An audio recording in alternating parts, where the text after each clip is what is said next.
আসসালামু আলাইকুম ওয়া রাহমাতুল্লাহ। ইন্নাল হামদালিল্লাহ ওয়াস সালাতু ওয়াস সালামু আলা রাসূলিল্লাহ ওয়া আলা আলিকা ওয়া আসহাবিকা সাইয়্যিদিল মুরসালিন ওয়া ইমামিল মুরসালিন ওয়া খাতামিন নাবিয়্যিন ওয়া রাহমাতিল লিল আলামিন।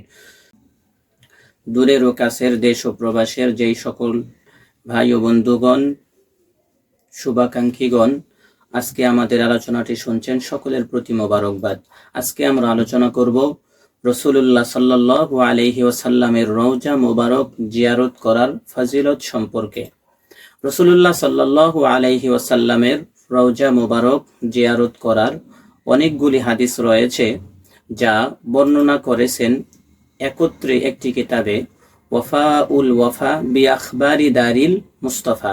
এই কিতাবটি লিখেছেন নুরউদ্দিন আলী ইবনে আহমদ আস-সামহুদি। তিনি প্রায় 17টি হাদিস বর্ণনা করেছেন রাসূলুল্লাহ সাল্লাল্লাহু আলাইহি ওয়াসাল্লামের রওজা মোবারক জিয়ারত করার ফজিলত সম্পর্কে। প্রথম হাদিস হচ্ছে আন ইবনে উমর রাদিয়াল্লাহু তাআলা আনহুমা قال قال رسول الله صلى الله عليه وسلم من زار قبري وجبت له شفاعتي। রাসূলুল্লাহ সাল্লাল্লাহু আলাইহি ওয়াসাল্লাম বলেন, যে ব্যক্তি আমার কবর শরীফ, আমার রওজা শরীফ জিয়ারত করলো, তার জন্য আমার সুপারিশ অবধারিত হলো। দুই নম্বর হাদিস আন ইবনে উমর রাদিয়াল্লাহু তাআলা আনহুমা আনিন নবী সাল্লাল্লাহু আলাইহি ওয়াসাল্লাম قال من زار قبري حلت له شفاعتي। ইবনে উমর রাদিয়াল্লাহু তাআলা আনহুমা রাসূলুল্লাহ সাল্লাল্লাহু আলাইহি ওয়াসাল্লাম থেকে বর্ণনা করেন, রাসূলুল্লাহ সাল্লাল্লাহু আলাইহি ওয়াসাল্লাম বলেন, যে ব্যক্তি আমার রওজা শরীফ জিয়ারত করলো, তার জন্য আমার সুপারিশ অবমুক্ত হলো।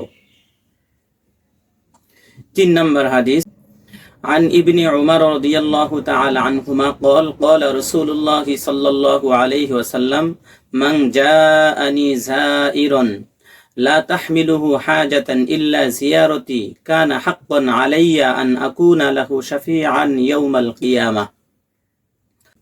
রাসূলুল্লাহ সাল্লাল্লাহু আলাইহি ওয়াসাল্লাম বলেন, যে ব্যক্তি আমার জিয়ারত করার জন্য আসলো, শুধুমাত্র আমার জিয়ারত করা ব্যতীত তার অন্য কোনো উদ্দেশ্য নেই, কিয়ামতের মাঠে ওই ব্যক্তির জন্য আমার সুপারিশ করা দায়িত্ব প্রাপ্ত হলো। চতুর্থ নম্বর হাদিস আন ইবনে উমর রাদিয়াল্লাহু তাআলা আনহুমা قال قال رسول الله صلى الله عليه وسلم من حج فزار قبري بعد وفاتي كان كمن زارني في حياتي। হযরত ইবনে উমর রাদিয়াল্লাহু তাআলা আনহুমা থেকে বর্ণিত, তিনি বলেন, রাসূলুল্লাহ সাল্লাল্লাহু আলাইহি ওয়াসাল্লাম বলেছেন, যে ব্যক্তি হজ করলো অতঃপর আমার রওজা শরীফ জিয়ারত করলো আমার ওফাতের পরে, সে ব্যক্তি যেন আমার হায়াতে জিন্দিগিতে আমার সাথে সাক্ষাৎ করলো। পঞ্চম নাম্বার হাদিস عن ابن عمر رضي الله تعالى عنهما قال قال رسول الله صلى الله عليه وسلم من حج البيت ولم يزرني فقد جفاني। রাসূলুল্লাহ সাল্লাল্লাহু আলাইহি ওয়াসাল্লাম বলেন, যে ব্যক্তি হজ্জে বাইতুল্লাহ আদায় করলো, আমার জিয়ারত করলো না, সে ব্যক্তি আমার উপরে জুলুম করলো। ষষ্ঠ নম্বর হাদিস عن ابن عمر رضي الله تعالى عنهما قال قال رسول الله صلى الله عليه وسلم من زارني إلى المدينة كنت له شهيدا وشفيعا। রাসূলুল্লাহ সাল্লাল্লাহু আলাইহি ওয়াসাল্লাম বলেন, যে ব্যক্তি মদিনা এসে আমার সাথে সাক্ষাৎ করলো, আমার জিয়ারত করলো, আমি তার জন্য সুপারিশকারী ও সাক্ষীদাতা হয়ে গেলাম। সপ্তম নাম্বার হাদিস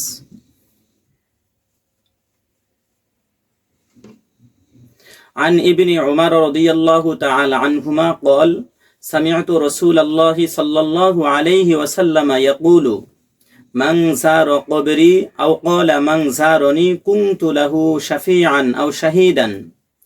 রাসূলুল্লাহ সাল্লাল্লাহু আলাইহি ওয়াসাল্লামের বিশিষ্ট সাহাবী হযরত আব্দুল্লাহ ইবনে উমর রাদিয়াল্লাহু তাআলা আনহুমা তিনি বলেন, আমি রাসূলুল্লাহ সাল্লাল্লাহু আলাইহি ওয়াসাল্লামকে বলতে শুনেছি, তিনি বলেন, যে ব্যক্তি আমার রওজা শরীফ জিয়ারত করলো অথবা আমার সাথে সাক্ষাৎ করলো, আমার জিয়ারত করলো, আমি তার জন্য সুপারিশকারী এবং সাক্ষীদাতা হব। ওমান মাতা ফি আহাদিল হারামাইনি বাআসাহুল্লাহু আযজা ওয়া জাল্লা ফিল আমিনিনা ইয়াউমাল কিয়ামা।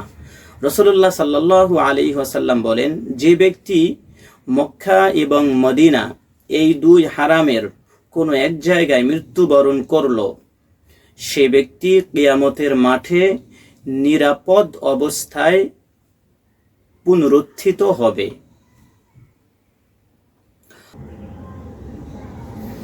8 নম্বর হাদিস, আনিন নবী সাল্লাল্লাহু আলাইহি ওয়াসাল্লাম قال من زارني متعمدا كان في جواري يوم القيامة। রাসূলুল্লাহ সাল্লাল্লাহু আলাইহি ওয়াসাল্লাম বলেন, যে ব্যক্তি আমার জিয়ারতের ইচ্ছা করলো, সে কিয়ামতের দিন আমার প্রতিবেশী হবে। 9 নম্বর হাদিস, قال رسول الله صلى الله عليه وسلم من زارني بعد موتي فكأنما زارني في حياتي। রাসূলুল্লাহ সাল্লাল্লাহু আলাইহি ওয়াসাল্লাম বলেন, যে ব্যক্তি আমার ওফাতের পরে আমার রওজা শরীফ জিয়ারত করলো, সে যেন আমার হায়াতে জিন্দিগিতে আমার সাথে সাক্ষাৎ করলো। 10 নম্বর হাদিস, عن عبد الله رضي الله تعالى عنه قال رسول الله صلى الله عليه وسلم من حج حجة الإسلام وزار قبري وغزا غزوة وصلى في بيت المقدس لم يسأله الله عز وجل فيما افترض عليه।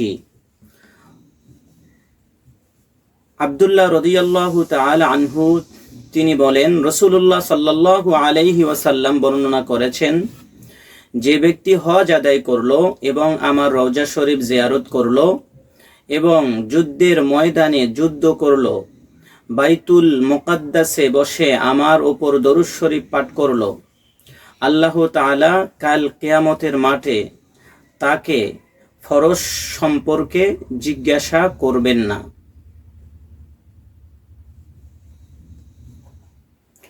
11 নম্বর হাদিস, قال رسول الله صلى الله عليه وسلم من زارني بعد موتي فكأنما زارني وأنا حي।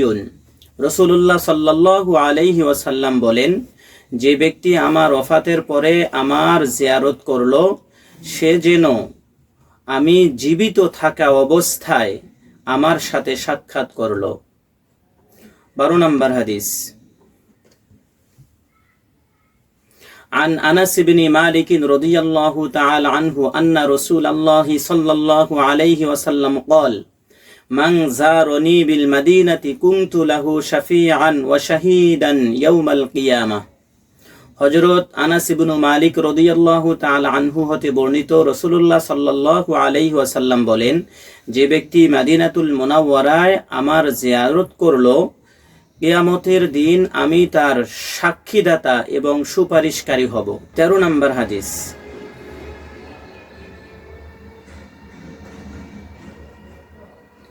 عن أنس رضي الله تعالى عنه قال رسول الله صلى الله عليه وسلم من زارني ميتا فكأنما زارني حيا।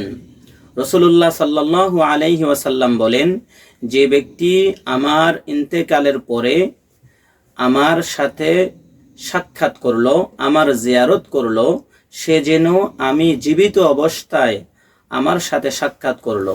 ওমান যারা কবরি, আর যে ব্যক্তি আমার রওজা জিয়ারত করলো, ওয়াজাবাত লাহু শাফাআতি ইয়াউমাল কিয়ামাহ, কিয়ামতের ময়দানে আমার সুপারিশ তার জন্য অবধারিত হলো। ওমা মিন আহাদিম মিন উম্মতি লাহু সাআতুন সুম্মা লাম ইয়াজুরনি ফালাইসা লাহু উযরুন এরপর রাসূলুল্লাহ সাল্লাল্লাহু আলাইহি ওয়াসাল্লাম বলেন, আমার কোনো উম্মতের সম্পদ থাকার পরেও সে যদি আমার জিয়ারত না করে, এতে তার কোনো উযর গ্রহণযোগ্য হবে না।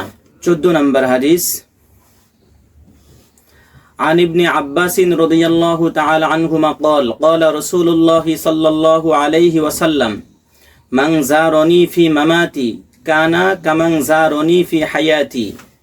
হযরত আব্দুল্লাহ ইবনে আব্বাস রাদিয়াল্লাহু তাআলা আনহুমা বর্ণনা করেন, তিনি বলেন রাসূলুল্লাহ সাল্লাল্লাহু আলাইহি ওয়াসাল্লাম বলেছেন, যে ব্যক্তি আমার ইন্তেকালের পরে আমার ইন্তেকাল অবস্থায় জিয়ারত করলো, সে যেন আমার জীবদ্দশায় আমার সাথে সাক্ষাৎ করলো। ওয়ামান জারনি হাত্তা ইউনতাহা ইলা কবরি কুনতু লাহু ইয়াউমাল কিয়ামাতি শাহীদান আও ক্বালা শাফিআন। রাসূলুল্লাহ সাল্লাল্লাহু আলাইহি ওয়াসাল্লাম তিনি বলেন, আর যে ব্যক্তি আমার সাথে সাক্ষাৎ করতে অবশেষে আমার রওজা শরীফে জিয়ারতের জন্য আসলো, কাল কিয়ামতের ময়দানে তার জন্য আমার সাক্ষ্য এবং আমার সুপারিশ অবধারিত হলো। 15 নম্বর হাদিস,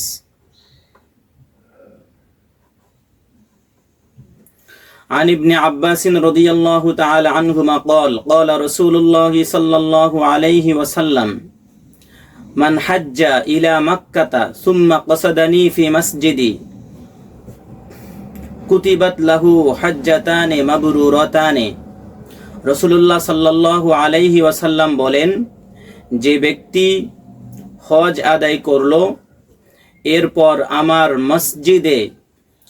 মসজিদে নববীতে সে ইচ্ছা পোষণ করলো, আসার ইচ্ছা পোষণ করলো, তার জন্য 2টি হজ্জে মাবরুর লিপিবদ্ধ করা হলো। 16 নম্বর হাদিস, عن علي رضي الله تعالى عنه قال قال رسول الله صلى الله عليه وسلم من زار قبري بعد موتي فكأنما زارني في حياتي। রাসূলুল্লাহ সাল্লাল্লাহু আলাইহি ওয়াসাল্লাম বলেন, যে ব্যক্তি আমার ওফাত শরীফের পরে আমার রওজা মোবারক জিয়ারত করলো, সে যেন আমার জীবদ্দশায় আমার সাথে সাক্ষাৎ করলো। ওয়ালাম ইয়াজুরনি ফাকাদ জাফানি, আর যে ব্যক্তি আমার জিয়ারত করলো না, সে ব্যক্তি আমার উপরে জুলুম করলো। 17 নম্বর হাদিস, মান আতাল মাদিনাতা যাইরান লি ওয়াজাবাত লাহু শাফাআতি ইয়াউমাল কিয়ামাহ। যে ব্যক্তি মদিনাতুল মুনাওয়ারায় আমার জিয়ারত করার জন্য আসলো, তার জন্য আমার সুপারিশ অবধারিত হলো। কিয়ামতের দিনে তার উপর আমার সুপারিশ অবধারিত হলো। ওয়ামান মাতা ফি আহাদিল হারামাইনি বুইসা আমিনান।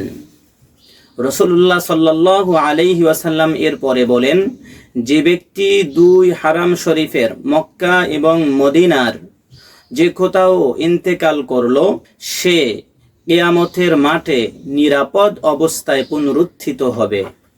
সম্মানিত দর্শক শ্রোতা, রাসূলুল্লাহ সাল্লাল্লাহু আলাইহি ওয়াসাল্লাম থেকে রওজা মুবারক জিয়ারত করার এই 17টি হাদিস বর্ণনা করেছেন নুরউদ্দিন আলী ইবনে আহমদ আস-সামহুদি রহমাতুল্লাহি আলাইহি। উনার ইন্তেকাল হচ্ছে 911 হিজরি। তিনি ওয়াফাউল ওয়াফা বি আখবারি দারিল মুস্তাফা এই কিতাবের মধ্যে হাদিসগুলো চুলসেরা বিশ্লেষণ করেছেন এবং এই হাদিসগুলোর সনদ নিয়ে তিনি একাধিক আলোচনা করেছেন। তাই যেই সমস্ত ভাইয়েরা, উলামায়ে কেরামরা যারা হজ করার পরে রাসূলুল্লাহ সাল্লাল্লাহু আলাইহি ওয়াসাল্লামের রওজা মুবারক জিয়ারত করতে নিরুৎসাহিত করে, তারা আসলে রাসূলুল্লাহ সাল্লাল্লাহু আলাইহি ওয়াসাল্লামের সাথে মানুষকে সম্পৃক্ত করতে চায় না। রাসূলুল্লাহ সাল্লাল্লাহু আলাইহি ওয়াসাল্লামের সাথে তাদের দূরে রাখতে চায়। সেই জন্য রাসূলুল্লাহ সাল্লাল্লাহু আলাইহি ওয়াসাল্লামের এই হাদিসগুলি আমরা জানব, আমরা শুনব এবং রাসূলুল্লাহ সাল্লাল্লাহু আলাইহি ওয়াসাল্লামের প্রতি আমাদের ভালোবাসা, মোহাব্বত বৃদ্ধি করব। আজকে এই পর্যন্তই। আসসালামু আলাইকুম ওয়া রাহমাতুল্লাহ।